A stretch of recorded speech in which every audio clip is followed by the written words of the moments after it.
지난 주일날 종료주일 예배를 드리면서 문화 비유 이야기를 했었습니다. 설교 제목이 그 사람들은 왜 수건에 쌓아두었을까 였었습니다.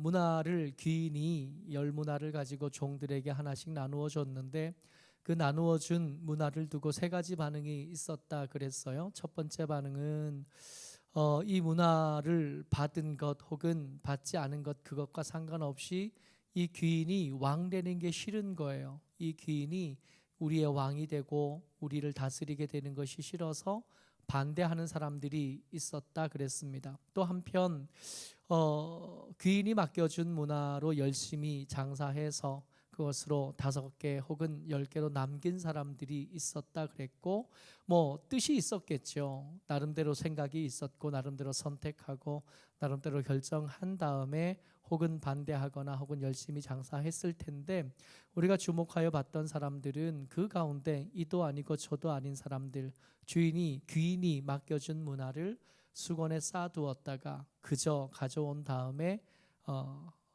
심판당하고 책망을 받았던 사람들 이야기가 있었습니다.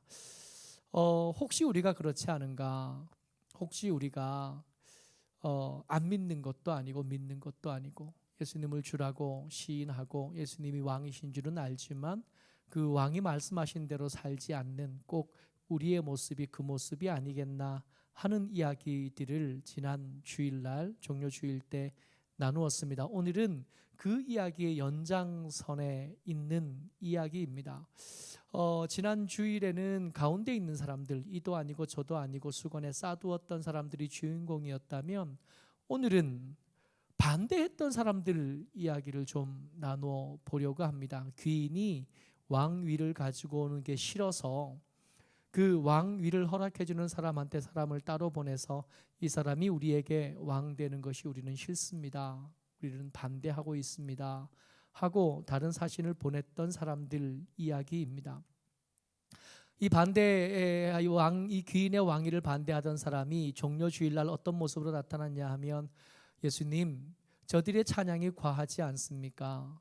아무리 그래도 당신이 메시아는 아니지 않습니까? 당신이 왕은 아니지 않습니까? 저들의 지나친 찬양을 책망해 주십시오. 저들의 지나친 노래를 못 부르게 해 주십시오 하고 나타났던 사람들이 있었는데, 여러분들 기억하시죠? 그 사람들이 누구였냐 하면 바리새인들이었습니다. 분명히 기억하셔야 돼요.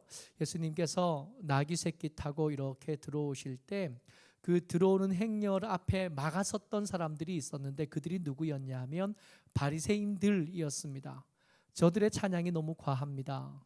예수님을 반가워할 수 있고 예수님을 환영할 수는 있지만, 그럼에도 예수님이 왕은 아니시지 않습니까?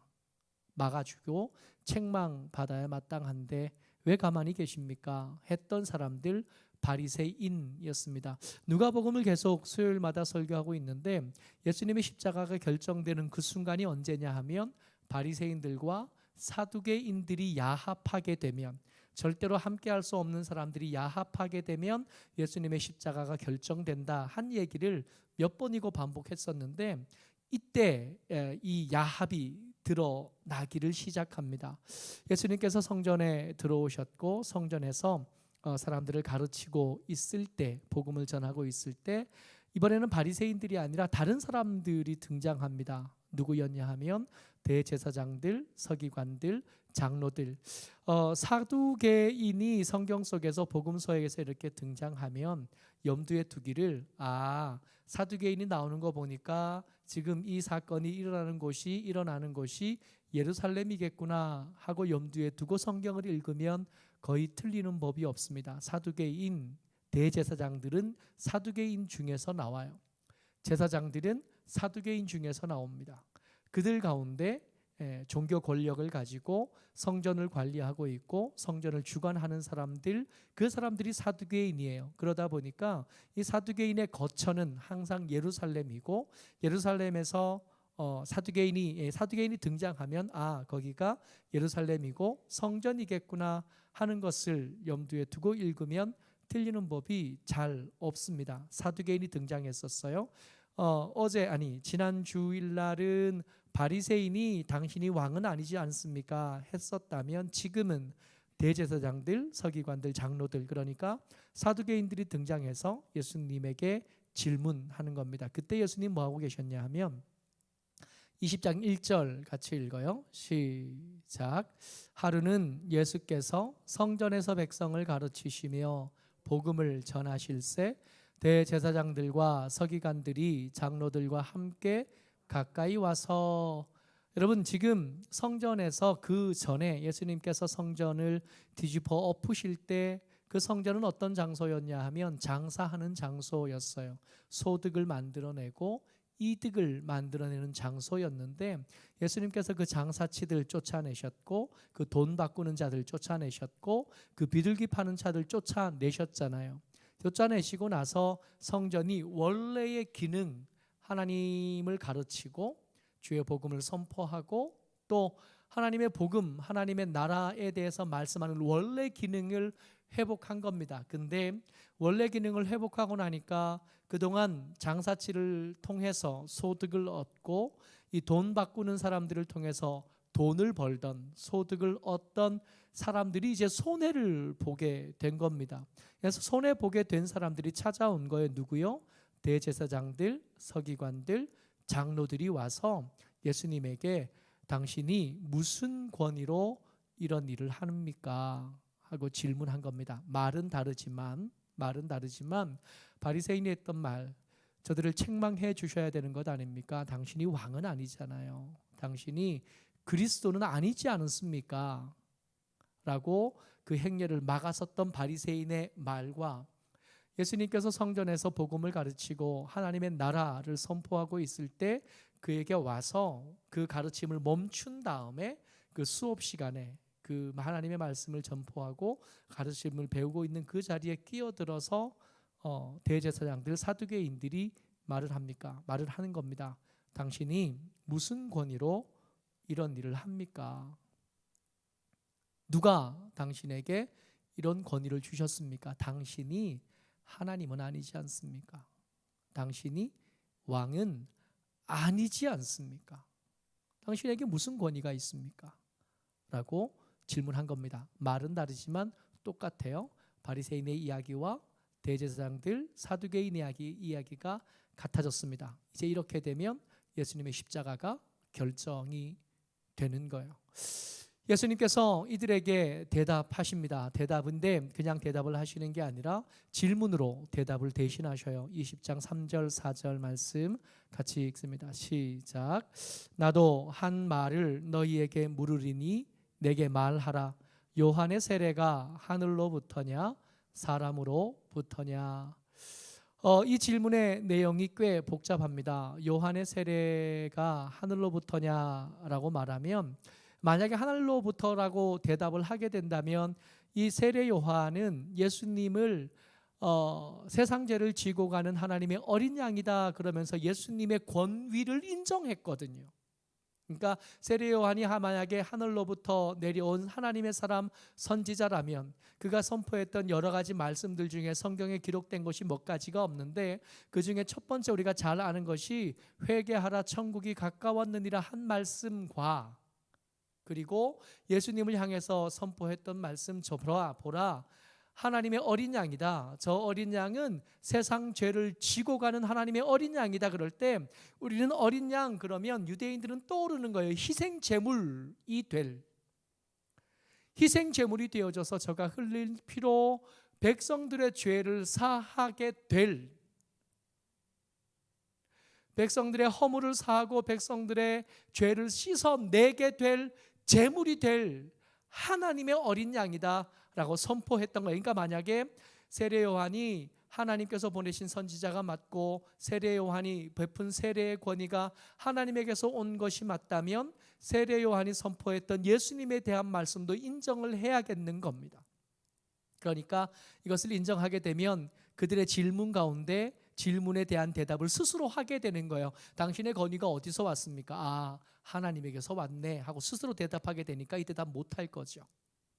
그리고 반대로 만약에 세례 요한이 하나님에게 보내심을 받은 게 아니라 지 마음대로 그냥 어느 날 기도하다 보니까 문득 깨달아지는데, 문득 깨달아진 것 가지고 사람들 앞에 나와서 이런저런 말하는 어떤 이단들처럼 만약 그런 거였다라고 말하면, 그럼 지금 그 주변에 둘러선 여러 사람들이 이 사두개인들 빼고는 거의 대부분, 거의 모든 부류의 사람들이 이 세례 요한에게 세례를 받은 경험이 있거든요. 세례 요한을 통해서 들은 말씀으로 삶을 고치려고 몸부림치고, 세례 요한을 통해서 선포된 말씀 가지고 회개하고 하나님께로 더 가까워지려고 하는 노력을 했던 기억이 있는 사람들이 지금 예수님 주변에, 이 사두개인들 주변에 있단 말이에요.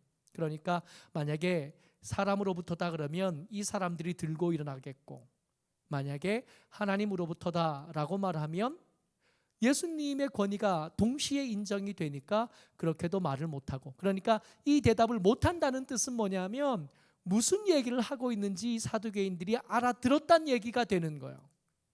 그래서 뭐라고 대답하냐면 이 7절 말씀입니다. 같이요, 시작. 대답하되 어디로부터인지 알지 못하노라. 이 말씀 속에, 이건 농담도 아니지만 되게 웃기는 말씀이에요. 알아도 모르기로 결정한 겁니다. 그러니까 이게 만약에 이 사두개인들이 이 예수님의 질문에 대해서 진짜 몰랐다면 이렇게 대답 못하는 거예요. 짐작하고 있는 거예요. 예수님의 권위가 하나님에게서 왔다는 걸 짐작하고 있어요. 그런데도 말 못하는 거예요. 못 들은 게 아니고, 모르는 게 아니고, 짐작하지 못한 게 아니에요. 그냥 모르기로 결정한 거예요. 봐도 안 보기로, 안 본 것으로 했고, 들어도 안 들은 것으로 하기로, 알아도 모르는 것으로 하기로 결정을 한 겁니다. 이 귀인의 왕위를 인정하지 않는 사람들의 이유가 이 이야기를 통해서 드러나는데, 이유가 없어요. 그냥 싫어요. 그냥 싫고 나는 모르겠습니다, 말하지 않겠습니다 그랬더니 예수님께서 뭐 그러면 대답할 가치가 없으시니까 그 이야기를 멈추시고 새로운 비유, 새로운 이야기 하나를 시작하십니다. 문화 비유 끝나고 새로운 비유 하나를 시작하는데, 악한 농부의 비유예요. 어떤 사람이 포도원을 만들었습니다. 털을 일구고 포도나무를 심고, 그리고 울타리를 치고 즙틀도 만들고 지킬 수 있는 망루도 만들고, 포도를 키워서 포도주를 만들 수 있는 모든 시설들을 잘 갖추었어요. 그렇게 포도원을 다 만들어 놓고 그냥 준 게 아니라 새로 준 거예요. 소유는 변하지 않았고, 관리할 수 있는 권리, 농사 지을 수 있는 권리, 그 열매들 중에 자기 것으로 얼마를 할 수 있고 얼마를 새로 주기로 결정을 하고 계약을 맺은 다음에 이 주인이 멀리 떠났습니다. 그리고 성경에 보면 9절에 보면 오래 있었대요. 그리고 나서 10절 말씀에 이제 충분히 포도가 자랐고 또 충분히 소득이 만들어질 만큼이 됐다고 주인이 생각을 한 겁니다. 물론 농부들은 그렇게 생각을 안 한 것 같지만 주인은 이제 충분히 소득이 만들어질 만큼 포도원이 안정이 됐다고 생각을 한 것 같아요. 그래서 종을 보내서 그 세를 받으러 종을 보낸 거죠. 10절 같이 읽습니다. 시작. 때가 이름에 포도원 소출 얼마를 바치게 하려고 한 종을 농부들에게 보내니 농부들이 종을 몹시 때리고 거저 보내었거늘. 성경을 보니까 이게 단어가 9절에서는 이 주인이 떠난 지 오래되었다라고 되어 있고 10절에서는 때가 이름에라고 되어 있습니다. 그러니까 아마 종들은 오래되었다에 마음이 꽂혔을 것 같고 주인은 이제 충분히 때가 적당한 때가 되었다라고 생각한 것 같아요. 종들이 생각할 때 오래됐으니까 이제 주인이 자기의 소유권을 주장하기에는 시간이 너무 많이 지났다고 생각한 거죠. 이 정도 시간이 지났으면 저가 이 땅의 주인인 것도 맞고 이 묘목의 주인인 것도 맞고 이 울타리의 주인인 것도 맞지만 저가 그 재산권을 행사하지 않은 지 이미 오래되었으니까 그가 소유권을 주장하기에는 그 권리가 희미해졌다고 여긴 것 같습니다. 그런 법이 있더라고요. 주인이 모르는 사이에 그냥 점유하고 있는 시간이 오래 지나면 이 땅의 소유가 그 점유하고 있던 사람의 소유로 자동적으로 바뀌는 순간이 있더라고요. 아마 이 종들이 그렇게 생각했던 것 같아요. 이 주인의 소유권을 이제는 이렇게까지 시간이 많이 지났으면 이제는 우리 거지.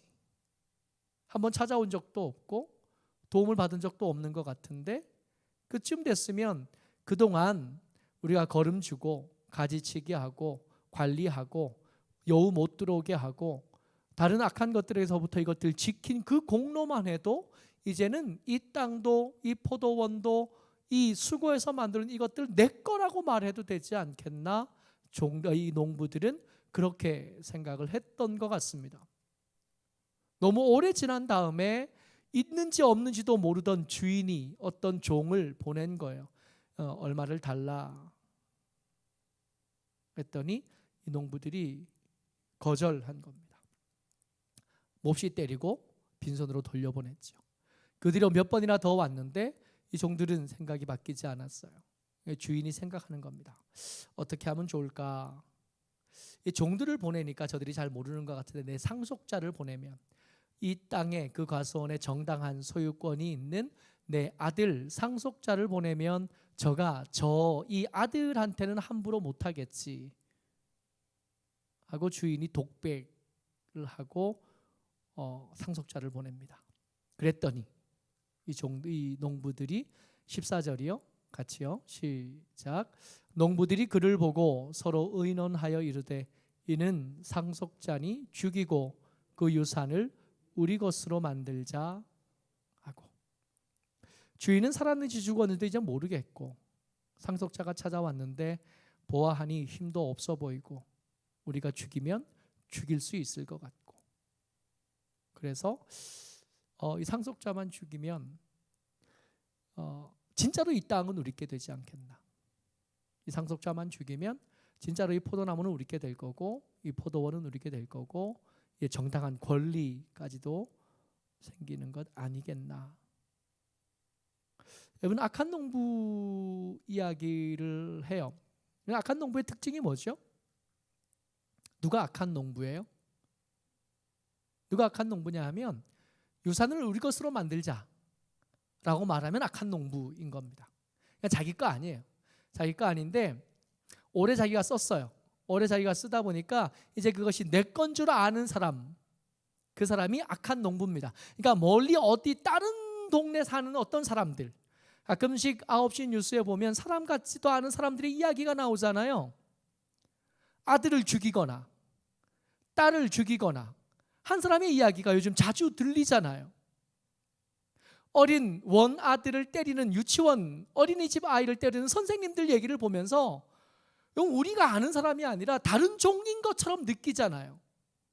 근데 그런 게 아니라고요. 악한 농부는 누가 되는 거냐 하면 지 게 아닌데 지 건 줄 알고 지 것으로 만드는 사람들이 악한 농부인 겁니다. 그러니까 이런 이야기를 예수님이 해주신 거예요. 이런 이야기를 예수님이 해주시니까 우리처럼 옆에 있던 그 사두개인들이 듣고 9시 뉴스를 듣는 것처럼 들은 거예요. 그 악한 농부도 어떻게 그런 놈이 있을 수 있나? 그러고는 만약에 니들이 그 주인이라면 너희들은 어떻게 하겠나? 그렇게 물었더니 이 사두개인은 뭐라고 대답했냐면 이렇게 대답한 겁니다. 16절 후반절 말씀이요. 시작. 사람들이 듣고 이르되 그렇게 되지 마라지이다 하거늘. 아니 그런 일이 어떻게 일어날 수 있겠습니까? 그런 일은 절대로 일어나면 안 됩니다 라고 말했다고요. 그러니까 9시 뉴스에 나오는 그 말도 안 되는 사람들이요, 반인륜 범죄를 저지르는 사람들. 최근에 인종차별 문제 때문에 점점 심각해지는 일들이 벌어지는데, 지나가던 아시아계 사람들을 그냥 때리는 거예요. 그냥 때리는데 그 때리는 영상에 주변에서 환호성이 막 들려요. 잘한다고. 근데 그 사람들, 그 때리는 사람들, 그 옆에서 환호하는 사람들이 우리하고 다른 어떤 사람들인 줄 아는 거예요. 마치 9시 뉴스 보듯이 남의 이야기 듣듯이, 나와 상관없는 전혀 다른 이야기를 듣듯이 이 사두개인들도 여러분들과 저도 얘기하는 겁니다. 그런 일이 어떻게 벌어질 수 있겠습니까? 근데 기가 막힌 거는요, 사두개인이 이 얘기를 다 듣고 그렇게 되지 말아야 됩니다, 그런 일이 일어나면 안 됩니다, 그런 일은 일어날 수 없습니다 해놓고 이 이야기가 자기들 얘기인 줄을 알아들었어요. 그러니까 처음에는 이거 9시 뉴스 얘기구나, 이게 특별히 나쁜 더 나쁜 어떤 사람들의 얘기구나 하고 들었다고요. 그러니까 우리가 문화 비유에 의해서 악한 농부 비유를 들을 때 우리는 최소한 열심히 장사한 사람은 못 돼도 어디쯤 있고 싶으냐 하면, 잘 몰라서 반대하는 사람들의 꾀임에 속아서 수건에 싸둔 사람들에 속하고 싶은데, 더 자세히 들여다보니까 어쩌면 그게 아닐지도 모르겠다. 내가 살아가면서 내가 오랫동안 사용하던 이 몸뚱이가 사실은 내 거라고 생각하고, 내가 살아온 시간들이 내 거라고 생각하고, 내게 하나님께서 허락해 주신 이건저런 것들 전부 다 내 거라고 생각하는 사람들이 악한 농부인데, 그러니까 어쩌면 우리는 삶의 어떤 부분에서는 수건에 싸둔 사람에게 속하기도 하지만, 더 많은 어떤 부분에서는 이 왕권을, 왕위를 반대하던 자들 가운데 끼어 있는데도 모르고 사는 거예요. 세상에 그런 일이, 아유 나쁜 놈. 그런데 그 사람의 삶을 조금 더 자세히 들여다보니까 그 사람, 그냥 보통 사람들 속에서도 이 반대하는 사람들의 삶의 모습이 얼마든지 있더라는 겁니다. 악한 농부가 안 되면 어떻게 해야 돼요? 먼저 이 사두개인들의 반응을 먼저 보셔야 됩니다. 19절 같이 읽습니다. 시작. 서기관들과 대제사장들이 예수의 이 비유는 자기들을 가리켜 말씀하심인 줄 알고 즉시 잡고자 하되 백성을 두려워하더라. 눈치를 챘어요. 이거 자기들 얘기구나. 우리가 악한 농부였고, 우리가 그 귀인의 왕위를 반대하던 그 사람들이었고, 우리와 동료들이 바리새인이고 그렇게 된 거구나 한 걸 눈치챘어요. 말씀이 와서 부딪힌 겁니다. 예수님의 말씀 가운데 예수님의 축복의 대상이 우리가 아니라 예수님의 저주의 대상이 나라는 걸 알게 됐어요. 어떻게 할 거냐고요. 이 사두개인들은 어떻게 하기로 결정했냐면 예수님을 잡아 죽이기로 결정한 겁니다. 그 듣기 싫은 말 더 못하게. 저를 죽이면 이제 합법적인 소유권이 내게로 다시 돌아올 거라고 생각하는. 고난주간을 지나잖아요. 정료주의를 시작으로 해서 고난주간을 지나는데, 예수님의 고난을 흉내내는 것으로는 우리의 바르게 세워질 수 없습니다. 예수님의 고난은 예수님만 감당하실 수 있어요. 그거 우리 안 해도 돼요. 우리가 진짜 해야 될 건 뭐냐면 말씀에 비춰서 삶을 좀 들여다볼 필요가 있습니다. 말씀에 딱 맞는 삶을 살았으면 우리가 이렇게 될 리가 없으니까 안 맞는 부분이 틀림없이 있을 거거든요. 내 거라고 주장하던 부분들. 말로는 노래할 때는 만왕의 왕 내 주께서 하고 노래는 하지만 그 왕이 내 삶의 부분을 이렇게 들여다보니까 그 왕이 만왕의 왕이긴 한데 내 왕은 아닌 경우들이 있는 거예요. 그거 떼내는 거지. 예수님의 고난과 상관없어요. 그거 떼내는 게 내가 져야 될 십자가야고 내가 감당해야 될 고난인 거예요. 예수님의 고난, 그 십자가를 힘입어서 떼낼 수 있는 기회를 얻는 것이 고난주간입니다. 여전히 내가 중심이 되어서 선택하고 내가 중심이 되어서 살아가던 것에서 이렇게 살펴보는 겁니다. 예수님이 십자가에 못 박히시면서까지 기회를 주고 싶어 하셨던 그것들과 비춰보고 아닌 것들 떼내는 거예요. 아플 겁니다. 그래서 예수님의 고난과 비슷한 고난을 당하게 될 겁니다. 그게 우리가 해야 될 고난 주간, 그게 우리가 감당해야 될 십자가가 될 줄 믿습니다. 예수님의 고난 흉내낼 필요 없어요. 예수님 잘 해주셨어요. 예수님 온전하게 해주셨습니다. 거기에 부족함이 있는 게 아니라 그 말씀과 전혀 상관없이 이 악한 농부처럼 살아가는, 잘한다고 하는 그 부분이 어쩌면 수건으로 곱게 쌓아두는 부분인 그것들 받고 갈 기회로 잡는,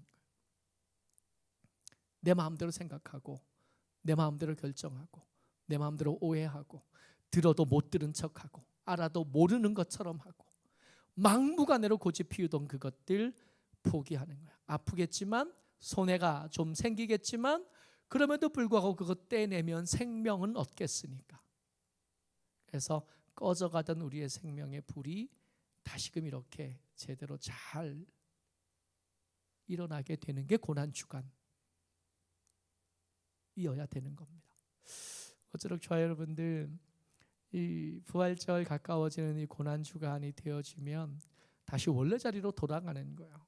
이거 잊어먹고 살다가 이렇게 멀리 갔다가 다시 돌아올 수 있는 기회가 이 절기를 통해서 우리가 얻는 겁니다. 모쪼록 저와 여러분들 주의 은혜 가운데 말씀에 비춰서 삶을 좀 살펴볼 수 있게 되기를 바랍니다. 그래서 9시 뉴스 듣듯이 약한 농부 얘기를 듣는 게 아니라 거울 속에서 내 삶에서 약한 농부의 모습을 드러내고 악한 농부의 이 고집들을 드러내고 이 아집들을 드러내고 원래 믿음으로 돌아가는 하나님의 사람들 저와 여러분 되시기를 주의 이름으로 축복합니다. 아멘.